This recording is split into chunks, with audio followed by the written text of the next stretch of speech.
Oke, assalamualaikum warahmatullahi wabarakatuh. Jumpa lagi bersama Astro Komputer. Bagaimana kabar sobat semua? Baik-baik saja ya. Di video kali ini saya akan sharing lagi tentang cara mengembalikan local disk D yang hilang atau mengatasi local disk D yang tidak tampil di Explorer. Contohnya seperti ini. Tadinya ada drive D gitu ya, datanya ada di D tapi ini nggak muncul. Nah, kalau tidak tahu, bingung juga ya, datanya ada di D soalnya. Nah, maka itu kita akan atasi. Mari simak videonya ya. Nah, pertama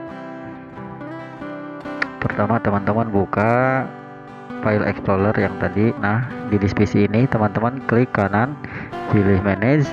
Nah, di manage ini pilih disk management. Nah, di sini pilih datanya. Nah, di sini itu kenapa tidak tampil? Karena belum dikasih nama, belum dikasih drive kayak gitu. Teman-teman tinggal pilih add dan ini akan otomatis ada D ya. Terserah sih bisa DE gitu. Tinggal diklik OK saja, maka nanti drive D teman-teman akan muncul lagi. Oke ya, paham ya? Mungkin cukup sepele, tapi mudah-mudahan bermanfaat lah ya. Assalamualaikum warahmatullahi wabarakatuh. Jangan lupa mampir juga ya ke playlist Beranda Channel. Banyak video yang sudah saya siapkan untuk mengatasi masalah software laptop dan komputer.